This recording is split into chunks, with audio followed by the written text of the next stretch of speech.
On va passer à un tout autre sujet qui concerne surtout le championnat de Ligue 2, avec il y a quelques jours la décision de la Fédération française de football de conserver le club des Girondins de Bordeaux à l'échelon, au deuxième échelon national. Est-ce que vous pouvez aujourd'hui nous donner votre avis sur cette décision finale ? Alors c'est un sujet délicat parce qu'on a tous suivi le scénario de ces dernières semaines. D'abord, moi je vais commencer par dire bienvenue aux Girondins, c'est un club historique, je suis le premier à respecter, ça va faire 2 beaux matchs en Ligue 2. Le premier, le 2 septembre à Charletti, j'espère que nous aurons beaucoup de monde et un bel affrontement, et il n'y a pas d'ambiguïté dans mon propos là-dessus. Simplement, la façon dont s'est déroulée cette prise de décision pose beaucoup de problèmes et interpelle bon nombre des présidents de Ligue 2 et au-delà. Moi, je vais parler pour le Paris FC, je connais la position de certains de mes collègues qui est assez proche de la mienne et parfois même au-delà. Ça nous interpelle tous. Moi, je souhaite que demain, les conditions d'un championnat équitable soient réunies en Ligue 2. Et pour qu'un championnat se déroule de façon équitable, il faut que tout le monde respecte les mêmes règles. J'espère que le COMEX et le comité olympique ont bien pris la mesure de la décision qu'ils ont prise.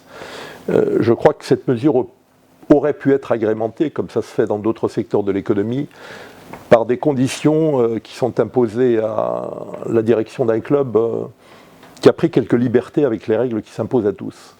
Le Paris FC, comme 38 ou 39 clubs concernés par la DNCG du football, se plie aux exigences de la DNCG du football. Bon nombre de clubs amateurs se plient aux exigences de la DNCG de la Fédération française de football.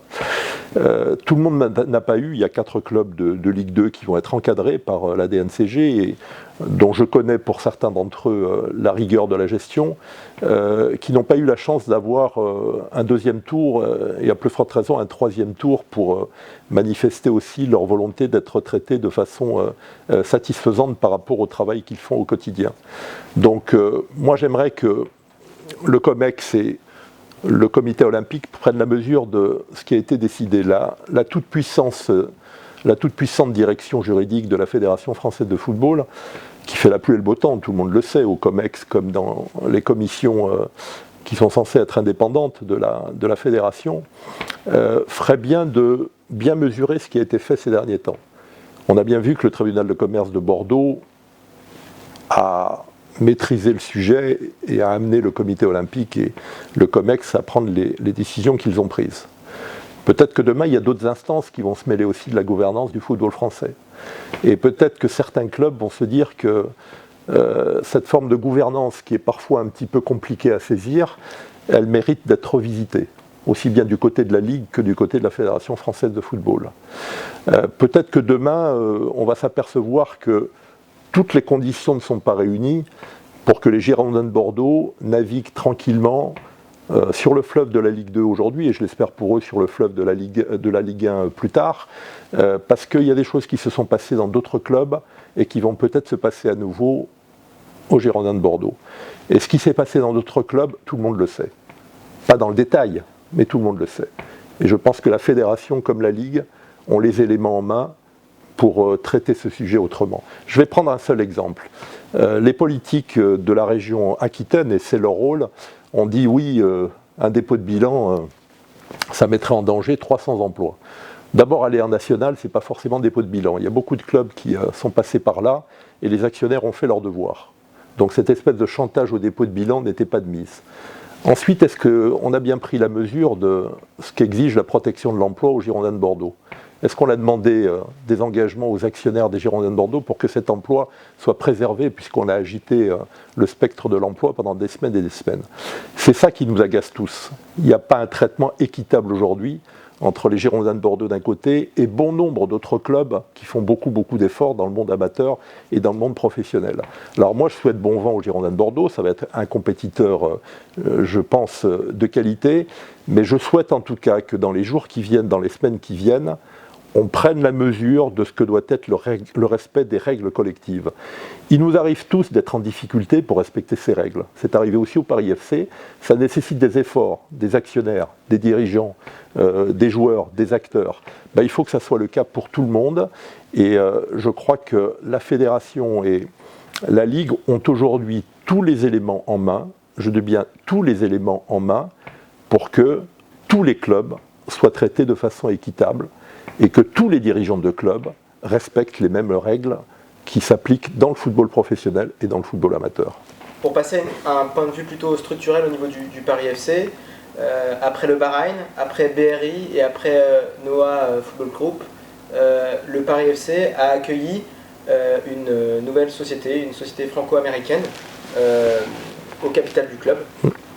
C'est une évolution encore structurelle pour le Paris FC, que ce soit structurelle et économique. Oui, alors d'abord il y a quelque chose qui m'amuse dans une société où les uns et les autres s'affrontent parfois sur différents terrains. On a fait rentrer un fonds souverain du Bahreïn, on a fait rentrer des investisseurs indiens et sri-lankais, et on a fait rentrer des investisseurs arméniens. Et aujourd'hui des investisseurs américains à côté d'investisseurs français. Alors chacun y a une position minoritaire et le contrôle étant toujours assuré à mon niveau. Mais ce signe-là, pour moi, il est symbolique de ce que doit être le football. C'est un terrain de jeu pacifique, où il y a des compétitions acharnées, où malheureusement parfois l'argent pèse beaucoup et pèse un peu trop lourd, mais on peut trouver des articulations de capitaux qui viennent porter ensemble un même projet et qui montrent bien que venant de divers pays, de diverses cultures, on peut s'entendre sur des projets de qualité. Je crois que le projet du Paris FC est un projet de qualité. Alors on accueille des investisseurs américains notamment qui vont nous amener une connaissance de l'environnement du sport, du football en l'occurrence, mais d'autres sports également, qui peut nous faire progresser beaucoup en matière de ressources supplémentaires à aller chercher en particulier, parce qu'ils ont cette expérience du terrain américain où beaucoup de ligues professionnelles font des choses très intéressantes pour le football aujourd'hui. Il faut en prendre, il faut en laisser aussi, il ne faut pas les copier, mais en tout cas il faut s'en inspirer. Donc j'en suis ravi, et puis ça donne des ressources supplémentaires au club. On a affronté justement, j'en parlais, la DNCG avec une double exigence. Augmenter notre budget pour être plus compétitif, à la fois chez les jeunes, chez les femmes et chez les hommes, mais en même temps faire face aux aléas du football. Quand le football français est un peu trop dépendant encore du trading, le trading, parfois ça réserve des surprises, positives ou négatives. Nous, on a renforcé les fonds propres pour faire face à d'éventuelles surprises négatives. Je ne crois pas d'ailleurs qu'on va les rencontrer à court terme, les choses se passent bien de ce côté-là, mais en tout cas, on a renforcé les fonds propres et c'est aussi l'objet de cette nouvelle levée de fonds. Donc on essaie de construire quelque chose à la fois de cohérent dans le projet du club, mais faisant appel à des ressources diverses, et on va continuer. Et dans l'arrivée de nouveaux investisseurs, j'ai l'immense plaisir d'avoir pu annoncer qu'un joueur emblématique du grand club d'à côté, du PSG, Rai, nous rejoignait, y compris en prenant une participation au capital et en nous apportant en tant qu'ambassadeur. Malheureusement, sa carrière de joueur est derrière lui, mais en tant qu'ambassadeur, ce qu'il peut apporter. C'est un homme remarquable, au-delà du talent qu'il avait comme joueur. Il a été salué comme le meilleur joueur depuis les origines du PSG et on est très fiers qu'après avoir apporté sa contribution à ce grand club, il nous apporte contribution sous une autre forme, mais c'est un homme de grande qualité, au-delà du joueur, c'est un homme de grande qualité, c'est un homme qui a fait des études de haut niveau à côté du football, qui dirige une fondation qui s'occupe aussi des jeunes très défavorisés au Brésil, des jeunes des favelas, et moi j'ai plaisir à le recevoir dans le projet du club parce que je suis persuadé qu'il va contribuer lui aussi au développement de notre image, de notre communication et à faire adhérer à ce projet qui nous passionne d'autres partenaires et avec les autres ressources qui l'accompagnent.